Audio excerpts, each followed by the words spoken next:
Bahasan sederhana, singkat, padat, dan jelas. Apakah yang dimaksud hipnoterapi?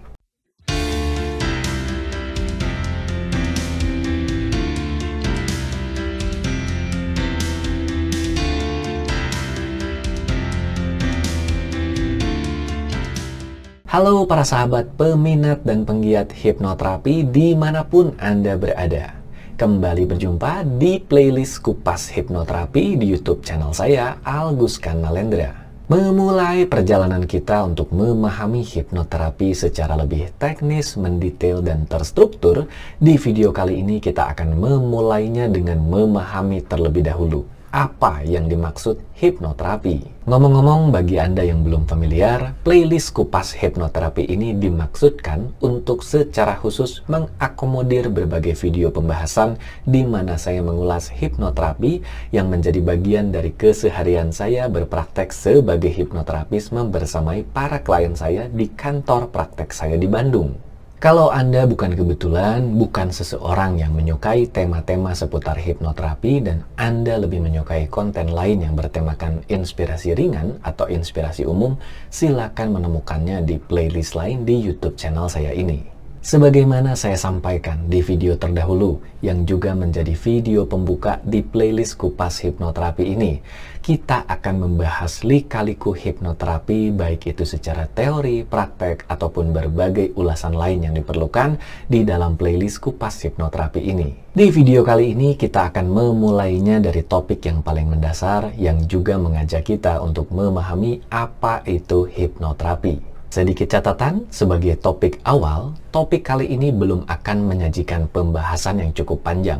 Seperti diungkapkan di video pembuka video ini, video kali ini akan bersifat singkat, padat, dan jelas. Hipnoterapi menjadi sebuah teknik dan proses terapi yang menyita perhatian dari para kalangan peneliti, terutama di luar negeri. Berbagai pengamatan dan penelitian ini bertujuan untuk mengetahui seberapa jauh dan seberapa besar hipnoterapi bisa bermanfaat digunakan untuk proses terapi. Hasil dari berbagai pengamatan dan penelitian itu kemudian melahirkan berbagai pemahaman yang lebih solid tentang hipnoterapi. Salah satunya yaitu definisi tentang hipnoterapi itu sendiri. Di video kali ini, saya ingin mengangkat dua definisi dari hipnoterapi yang dikeluarkan oleh dua organisasi kenamaan dunia, yaitu APA atau American Psychological Associations dan RC Psychiatrists atau Royal College of Psychiatrists yang berpusat di United Kingdom atau Inggris. Mari kita mulai dari yang pertama, yaitu APA atau American Psychological Association. APA sendiri adalah sebuah organisasi di bidang psikologi yang menaungi para psikolog dan para profesional di bidang psikologi di dalamnya, di mana dari APA ini juga berbagai standar dalam bidang psikologi dikemukakan. APA sendiri secara resmi menaungi penelitian dan pengamatan soal hipnosis ini di divisi mereka yang disebut sebagai Divisi 30.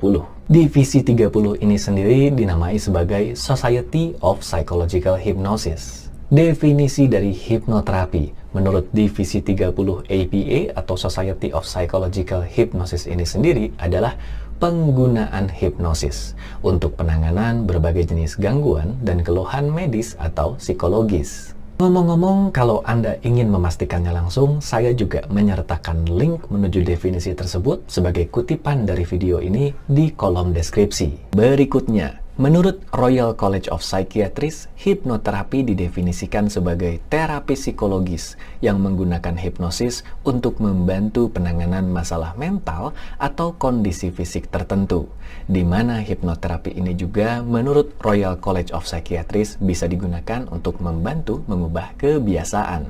Lagi-lagi, kalau Anda ingin memastikannya langsung, saya sudah menyertakan link menuju definisi tersebut di kolom deskripsi. Sejauh ini kita memang belum membicarakan fenomena hipnosis secara resmi, tetapi ada satu hal penting yang ingin saya sajikan sejauh ini, yaitu sebagai sebuah keilmuan, hipnoterapi adalah keilmuan yang bersifat logis dan tidak melibatkan berbagai hal magis, mistis, atau kuasa gelap apapun. Sederhananya begini, jika ia bukan sebuah keilmuan yang logis karena ia melibatkan berbagai hal magis dan mistis, tentu ia tidak akan diterima dan diakui secara resmi oleh organisasi kenamaan dunia. Berikutnya, dari kedua definisi itu, kita sudah bisa mendapati bahwa ada dua hal penting yang melandasi proses hipnoterapi, yaitu proses terapi dan proses hipnosis. Artinya, dalam hipnoterapi, seorang praktisi hipnoterapi atau biasa disebut hipnoterapis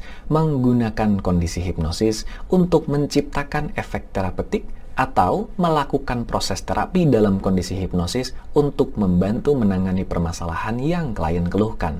Hal ini kemudian memunculkan pertanyaan berikutnya. Kalau begitu, apa yang dimaksud hipnosis atau kondisi hipnosis yang baru saja saya sebutkan tadi? Berikutnya, apakah hipnosis atau kondisi hipnosis sendiri adalah suatu bentuk terapi? Jawaban atas pertanyaan ini akan kita ulas di video-video berikutnya. Bagaimanapun juga, playlist kupas hipnoterapi ini saya tujukan menjadi sebuah playlist yang mengemas pembahasan hipnoterapi secara serial. Harapannya, topik hipnoterapi yang sedemikian kompleks bisa dihadirkan secara teknis, mendetail, dan terstruktur, di mana setiap videonya menyajikan pembahasan itu secara praktis. Jadi, bagi Anda yang ingin langsung memahami hipnoterapi secara total, saya ingin mengajak Anda untuk sedikit bersabar terlebih dahulu. Karena memang playlist ini pun akan diunggah seminggu sekali. Jadi, harapannya seminggu sekali Anda bisa mengunjungi YouTube channel ini untuk kemudian menemukan pembaharuan pada konten playlist dari Kupas Hipnoterapi ini. Jadi, sekali lagi, karena hipnoterapi adalah proses terapi yang melibatkan fenomena hipnosis di dalam prosesnya, maka apa yang dimaksud sebagai hipnosis? Dan bagaimana hipnosis bisa menciptakan efek terapeutik sebagai sebuah teknik terapi ataupun juga sebagai sebuah media untuk kemudian melakukan proses terapi lanjutan di dalam kondisi hipnosis ini? Simak penjelasannya di video-video berikutnya.